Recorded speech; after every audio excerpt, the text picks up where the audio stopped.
वेङ्कटनिवासाय श्रीनिवासाय मङ्गलम् लक्ष्मी सविभ्रमालोकसुभ्रूविभ्रमचक्षुषे चक्षुषे सर्वलोकानां वेङ्कटेशाय मङ्गलम् श्रीवेङ्कटाद्रिशृङ्गाग्रमङ्गलाभरणाङ्गये मङ्गलानां निवासाय श्रीनिवासाय मङ्गलम्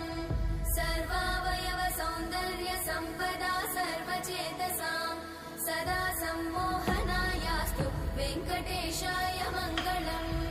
नित्याय निरवध्याय सत्यानन्दचिदात्मने